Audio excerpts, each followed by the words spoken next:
It's bond forfeiture day in court, the place where excuses go to die and unpaid appearances turn into expensive consequences. 2 cases, 1 bonding company, and a whole lot of finger-pointing are about to unfold.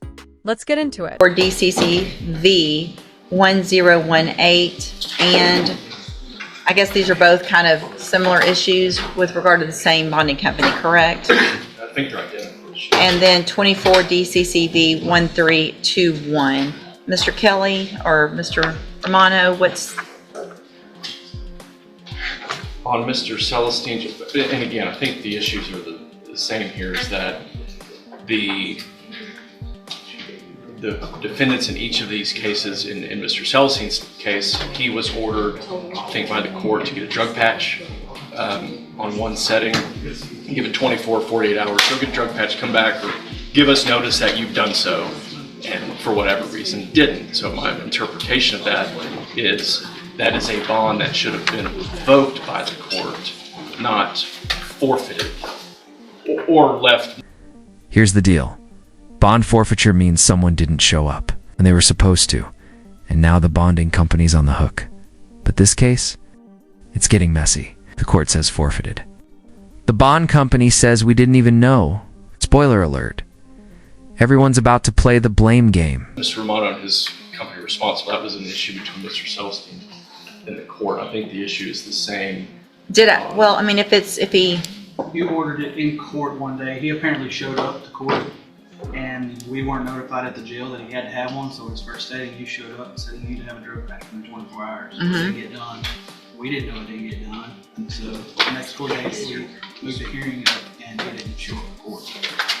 So that's kind of the issues on both of these. But if I had, did you not know about the court dates? I mean, regardless of if there's a bond violation, a lot of times what I'll do is, if it comes to my attention through Ms. Werner will get the emails from whoever it is that they're supposed to have a GPS or a drug patch, and then if I get some type of referral back from them that says either they're not wearing it or they didn't get it or they tested positive, sometimes if it's a positive, I'll at that point just raise the bond and do it at large without proper bond. If sometimes though, I'll, instead of waiting till the next court date for these violations, I'll move it up a week or 2. So I guess if I moved it up, which is what it sounds like for a bond hearing, just a review to see what's going on. Are you saying you didn't know about that date? No, we knew about the court date. What I'm stating here is when we did the bond, the drug patch was not a part of the bond that we did with the client. That was a condition between the court and Mr. Celestine on this actual situation. Right. And basically, what I'm saying here is some of these bond conditions are setting us up for failure. I mean, like this guy, you gave him 24 hours to get the drug patch put on. Okay. But he knows he didn't get it put on 24 hours later like he was supposed to. So at that point, the bond should have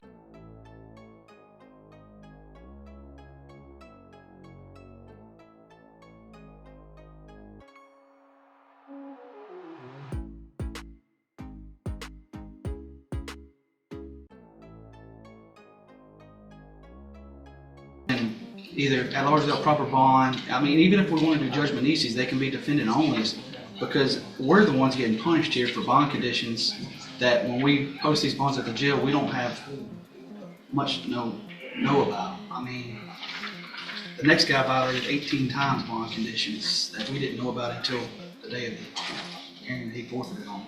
Yeah, may I respond? Yeah. There's a couple of things. Number one, if the bondsmen want to know what conditions, what changes are being made here in the courtroom, they should attend the hearings. It's not appropriate for the court to. Well, let me stop y'all. I think the conversation that we need to have is probably something that we need to have maybe at a bail bond board meeting, where we can address if and how those conditions can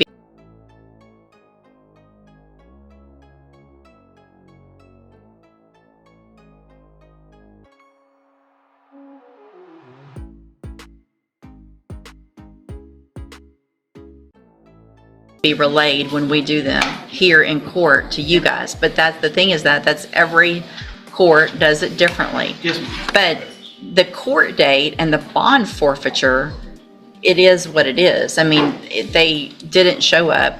You're not saying you didn't know about the court date.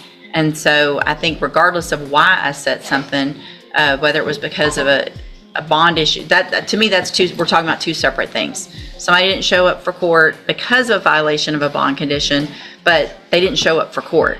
So that's a forfeiture. If I know, it's just different on how, it depends on, for me, how I handle them. And we can talk about that later. So on the next one, the state even filed a motion to increase or revoke. Mm-hmm. We set a hearing for that. He had violated 18 times. We didn't have any notification from the ankle monitor business.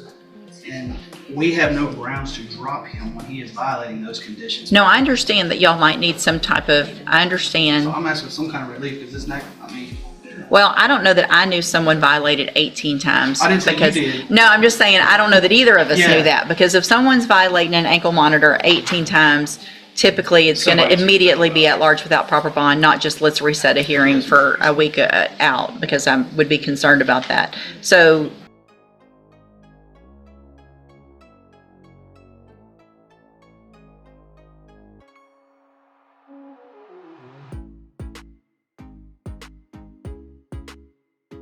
sometimes we may not get it from the company until they say, oh, look, there's been a whole lot of these. And so we don't know that either. So that's obviously something we need to take up. I guess, Governor, if I might respond. yeah.